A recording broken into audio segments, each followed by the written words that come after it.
We watched Perfect Blue. It's about 81 minutes. A pop singer gives up her career to become an actress, but she slowly goes insane when she starts being stalked by an obsessed fan and what seems like the ghost of her past career.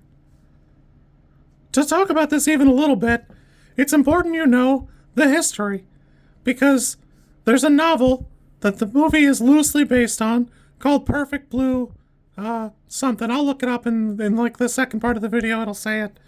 But initially, they were going to make a movie that was live action. And some backers pulled out, so they were going to make like a direct-to-DVD movie. Well, some more things happened, and eventually they decided, okay, well, let's make an anime OVA. They hired Satoshi Kon, who thought it'd be interesting, and had really rich vision. A lot of people didn't think this would see the level of success it did, so they thought it would go basically unnoticed as, like, films go.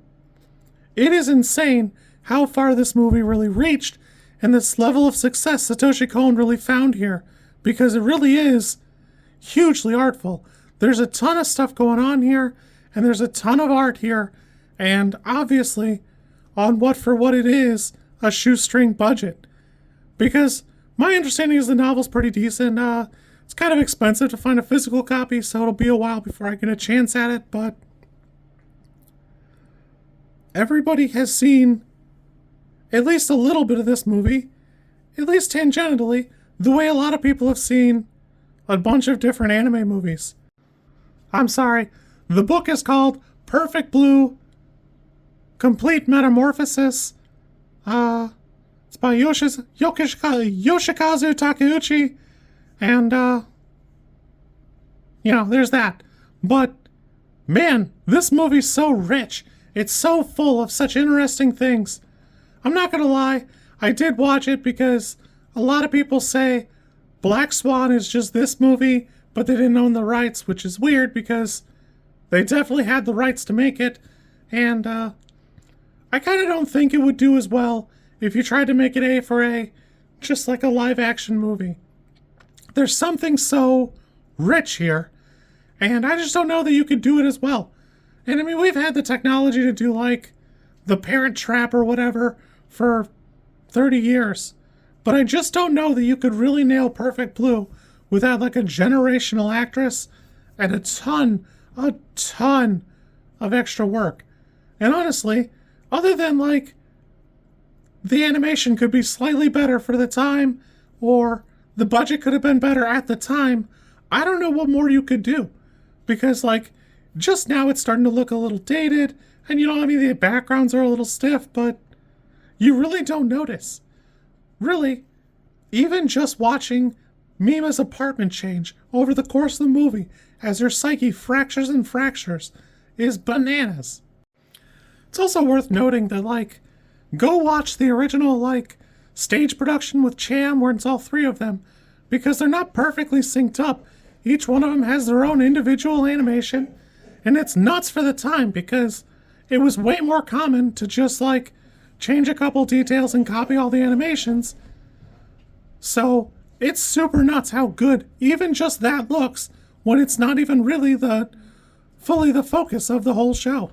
For what it's worth, I haven't seen Black Swan since it came out, so I'm reserving judgment, but I'm gonna guess Aronofsky really just took a lot of inspiration there.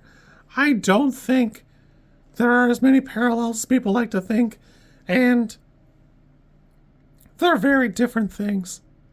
Overall, this movie's fantastic. I love everything about it. I think it holds together well. It's paced so crazy well, and for an 80-minute movie, it doesn't feel short, it doesn't feel long, it feels crisp, it feels fantastic. I'm happy that Satoshi Kon found so much success in it, because it really is great. You kids be good. This is like a 9 for me. I managed to gaslight my movie club into watching this for the first week of February, and I'm glad I did.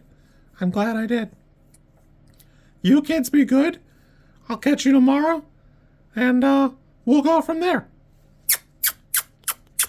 It's not going to be everybody's cup of tea, but I love a movie that's like an unreliable narrator, and there's something like not fully realized here.